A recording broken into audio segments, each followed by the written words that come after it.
Donc le 410 a un cockpit qui est très large, très volumineux, avec vraiment beaucoup de place. Et on a soigné un petit peu la vie au mouillage et même la vie en navigation. Donc il y a deux zones d'utilisation. Il y a la zone arrière où on va dire que le skipper s'occupe de l'ensemble des manœuvres en restant toujours sur l'arrière. Tout revient ici, ce qui permet d'avoir un espace vie totalement libéré des manœuvres sur l'avant. Donc on y a ajouté quelques petites astuces. Par exemple ici, cette partie se soulève. Il y a un coussin qui est prévu pour un coussin en deux parties qui est prévu pour se poser là. Et de chaque côté, on peut avoir des couchages ou des bains de soleil de belles dimensions. Et de plus, on peut quand même passer. On a fait attention à ce que quand même on puisse venir sur l'avant sans tout déranger les personnes qui sont installées. C'est un point très fort de ce bateau. La cabine avant, qui pour une fois, il y a l'avantage sur le 410, c'est qu'on peut dormir avec une belle largeur et un vrai dossier. C'est-à-dire qu'on peut, les coussins ne tombent pas par terre, on dort souvent dans l'autre sens.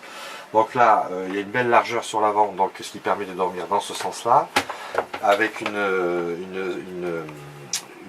cabine très lumineuse, très grande, avec sa télévision juste installée en face. Voilà. Alors ici le carré a été développé pour avoir une convivialité et un aspect très cosy. On est vraiment dans un espace dédié à la convivialité.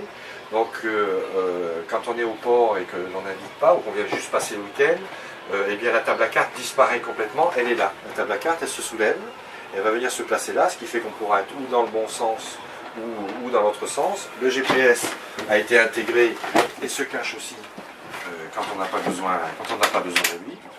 Parce que bon, sur un bateau, on navigue à peu près que 10% du temps. Donc il vaut mieux dédier l'espace à la convivialité et à la facilité d'utilisation. Par ici, le coin cuisine, avec bien sûr tout ce qu'il faut pour vivre confortablement. Frigo, gazinière, etc. Ce modèle de bateau est un 3 cabines, une salle d'eau. Donc la salle d'eau donne dans le carré au pied de la descente, avec une douche séparée qui permet de ne pas inonder l'ensemble de la salle de bain quand on l'utilise.